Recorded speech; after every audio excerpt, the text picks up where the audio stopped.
Hey everybody, this is Garrett with Earth and Time, and today I'm coming to you from the SS Lane Victory merchant marine ship built in 1945. And I've always been fascinated about the merchant marines, wanted to learn more about them. My grandfather actually served in the merchant marines, and I don't know a whole lot of the history about what all they did and who they were. Now, I have seen plaques to them at different veterans parks, and so this is a museum to the merchant marines here on this beautiful ship, and I'm excited to learn more about them and the history of this ship itself. There's actually some both pop culture reference history here, which folks may be interested in, as well as there's actual Korean War history associated with this ship. So with that being said, let's get to it. All right, welcome to the bow of the SS Lane Victory merchant marine ship and the port of Los Angeles. You can see all the palm trees here. Got some beaches over there, people playing on it. But the SS Lane Victory sits here in this harbor, which historically it probably made deliveries to and from during a number of different conflicts, including World War II, the Korean War, and the Vietnam War. And you can really see that history on here when you look up, and you can see there's a 5-inch gun off the bow of this feature, and we're going to see some anti-aircraft guns as well. Now, a little bit of movie history and trivia here, and I'll talk a little bit more about it as well, but the front here is actually kind of where Kate Winslet and Leonardo DiCaprio were sitting off the front of the bow of the ship in Titanic. And I'll talk a little bit more about that when we get down to one of the other hulls, because I was able to talk to a docent and learn a little bit about that story. I'm going to work my way from the bow down into a series of museums they have down in the hull of the ship. The other thing that you'll notice is that there are armaments. I already showed you the 5-inch gun. So they would have had these armed, something like this probably during World War II as well. They had guards on these merchant marine ships. So they had military individuals that it was their job to try to protect these types of ships because they were transporting materials back and forth to different conflicts. My grandfather served in the Pacific Theater, so they were taking material back and forth to, I think, like Australia and to some areas in the Philippines later on in the war, and they'd bring supplies and gear out to the soldiers and service members who were fighting in the Pacific Theater, and their job was to go back and forth from the United States, which also made them quite the target for, of course, Japanese submarines, and of course for those serving on the Atlantic side for the U-boats. And here, as we're walking through, here's the anti-aircraft gun. All right, I worked from the bow, and I'm going to go find the museum entrance, which has munitions, vehicles, movie props, sand pebbles engine, and more. So let's go find hold number 2.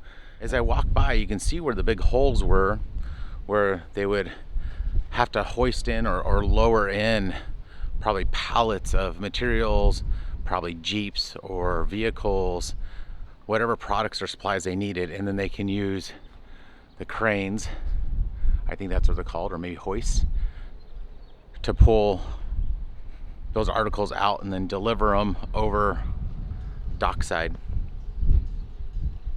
So as I look for the museum, I'll walk down this portion of the ship, and they have some of the doors open here, so I'm going to go ahead and go in as I look for this museum, and we can take a look at what living inside of, or seeing what the inside of one of these ships would have looked like. And here's a room we can actually walk into, so you can see what their living quarters would have been like, at least in 1945. So they would have had a bed, there's their life vest, there's a port window, and then they had some bunks here with some lockers. Interesting.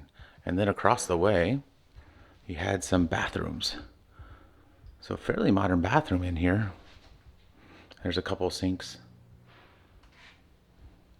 They also have members of different ships that were merchant marine ships and what happened to them. Like this one, the SS City of Alma, was torpedoed by a German submarine June 2nd, 1942. And it has the name of the sailors who lost their lives. And you'll see there's a whole row of these down this hallway. Here's the US, or the MS East Indian. And you start getting an idea of how many merchant marines lost their lives during the war. Here's one torpedoed October 27, 1942 in the North Atlantic. I'm just blown away by the number of ships, another German submarine. So it sounds like the Pacific Theater, at least in this hallway, does not sound as dangerous as, say, the European theater, because every single one of these I've seen so far have all been sunk by U-boats, and some had a lot of individuals, including naval individuals who were on the boat to help protect it, that were manning all the guns. So here is, we saw all those plaques on the way in when I was coming from the bow towards the stern, and you can see in memory of the San Pedro mariners lost at sea in World War II. So this did serve in World War II. I just talked to one of the gentlemen here. I thought maybe it didn't make the war, but it did serve and went over to the Pacific Theater, interesting enough. So as I come forward a little farther, this would have been the chow hall. I guess, look, they have a little radio. You see, this is where they would have been, and they'd eat on here. There's SS Lane Victory.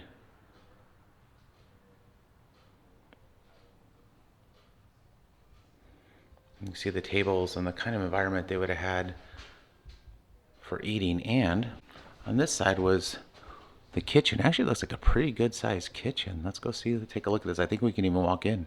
Here you go. So now you get an idea of what this looked like.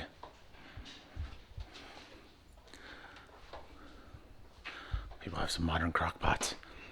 We get an idea of, it's a pretty good sized kitchen. Now, I don't know how many people were on the ship. I guess we'll find out more once I actually get to the museum. But with this kind of large galley, it seems like they would have had a pretty good contingent on here that would have been working this. All right, I worked my way down the stairs. They are steep, so hold the handrail if you come here. And I'm going to head towards the stern here. Oh, and they have a U.S. Merchant Marine Veterans World War II Charter Life members. And inside the hull, one is you get an idea of the size of this thing. It's definitely pretty large. You could definitely fit quite a few vehicles in here and a lot of supplies, but you'll get an idea of how many things they have in here. Pretty amazing. And here they have about the California shipbuilding effort in World War II, which was pumping out these different ships, including, I believe, like this one, the Victory style ships. In fact, it says the Victory style ships were there. You can see the Liberty ships. And they're cranking them out for the war effort because you had to get supplies to the troops from the U.S. And at the time, airplanes couldn't make that journey, so they had to build lots and lots of ships and have the sailors to take them over there. Hence, step in the Merchant Marines. And this is actually the ship I'm on now, the SS Lane Victory. And here's some information. So the SS Lane Victory was built at California Shipbuilding Corporation, Terminal Island, California. It participated in World War II, Korea, and Vietnam, delivering vital cargoes in war and peace. This has been designated a National Historical Landmark, and on December 7th, 1950, the SS Lane Victory sailed into Wonsan Harbor and rescued 7,010 Korean civilians as Communist Chinese troops advanced. So as North Korea started attacking, they were able to save 7,000 civilians. Pretty amazing. And here's a little bit more about the Korean War timeline. And after reading this, I realized that this took place after the war was already going for about 6 months or so, is when they rescued those civilians. So here's a little bit more about Merchant Marines and then the Navy and their different roles. So role, transport commercial cargo in peace and wartime. National defense for Navy crew status are civilians. Merchant Marines are actually civilians. Interesting. Status was military, although, as we heard, Merchant Marines were bringing vital supplies across. Veteran status, no. Well, that's kind of a shame considering the number of Merchant Marines. Hopefully they get recognized, and I have seen them recognized at veterans parks before. Commitment, On articles, seaman signs on for one voyage. Interesting. Navy personnel enlist for 2 years or more. Crew size, so 455-foot World War II Victory class cargo ship with 69 men. And then if you think about a Fletcher class destroyer, which was pretty similar to the destroyer that my grandfather served on, it had 329 men. Interesting, and it was a little bit shorter. SS means steamship. MV means motor vessel. USS means United States ship. HMS means Her Majesty's ship. So there you go. If you see all those. So this is steamship lane victory. Learned something new.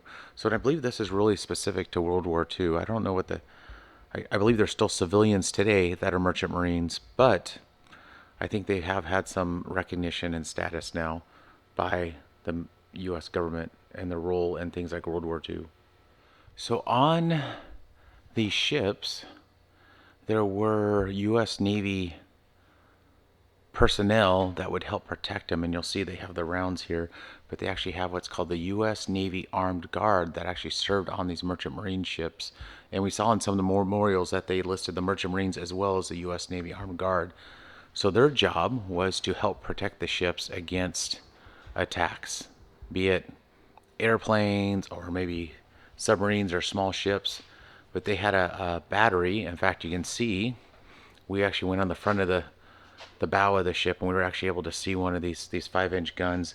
And here's what those would have looked like down here, some of the cartridges, and that was what the U.S. Navy Armed Guard would have looked like.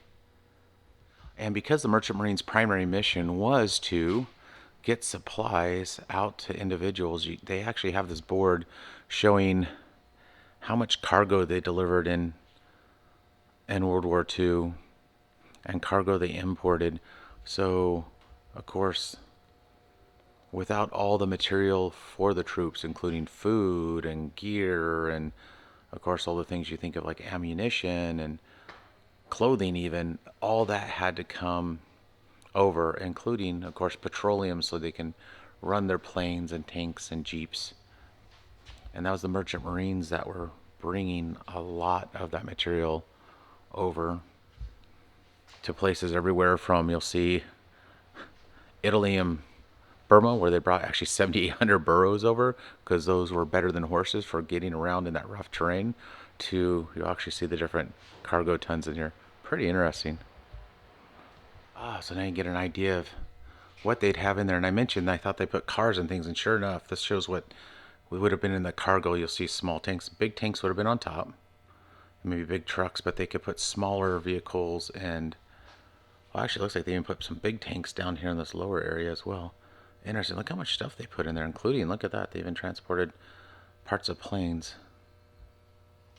Interesting. They can fit a lot of material on these Victory ships, and then I believe on the Liberty ships as well.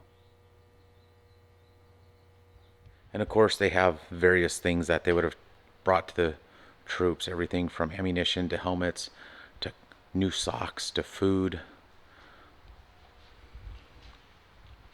And as we've already learned, really the arch nemesis of the Merchant Marines really were the U-boats. There's a great movie with Tom Hanks in it, and the name is slipping my mind right now, but it's worth watching. It really talks about this idea of the U-boats as wolf packs and how these U-boats would work together to sink as many ships as they can. So it wouldn't be a single U-boat, they'd work in groups, and much like you think of lions trying to scoot out, or wolves, I guess what they call wolf pack, trying to separate out the weak out of the strong, they would do that to the ships and sink them.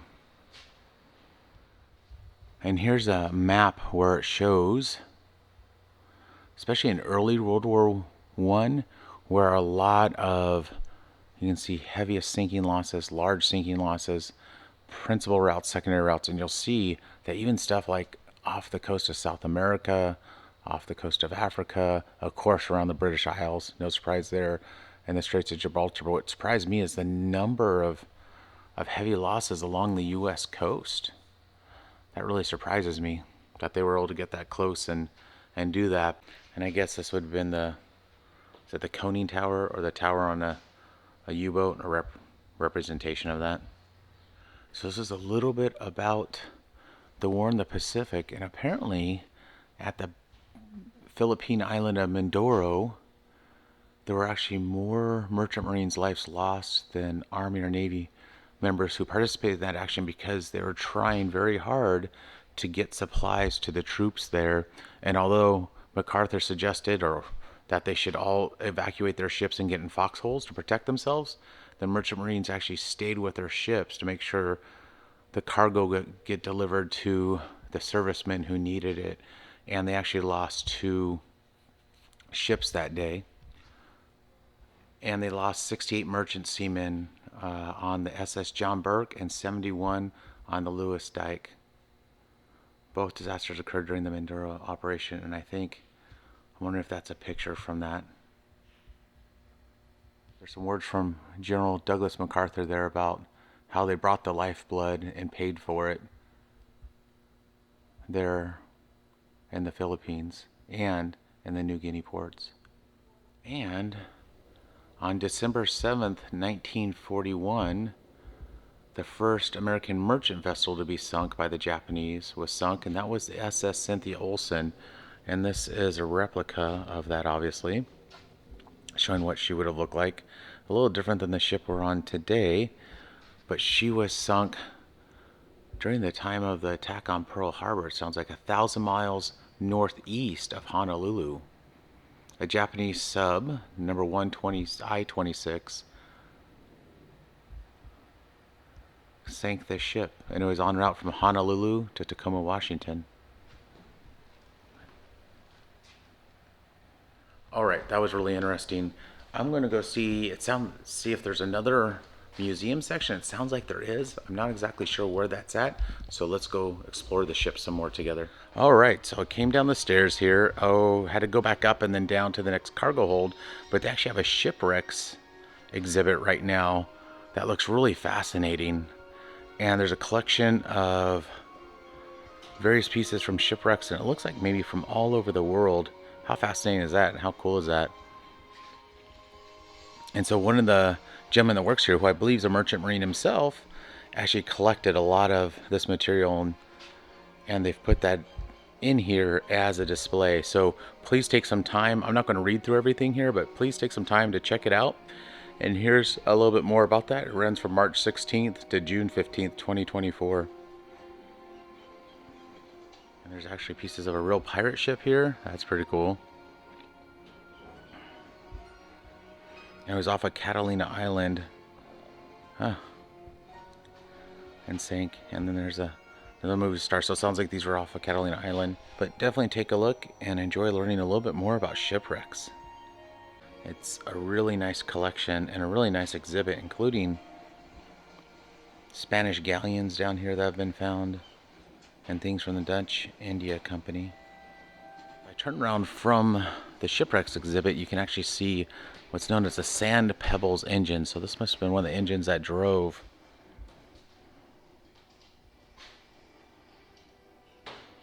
some of these ships. And this one actually says was used in Fox Studios' Academy Award-winning film Sand Pebbles. Oh, that's why it's called the Sand Pebbles engine, with Steve McQueen and Candice Bergen. Huh. Interesting. So this was the ship used, or the engine used for that movie.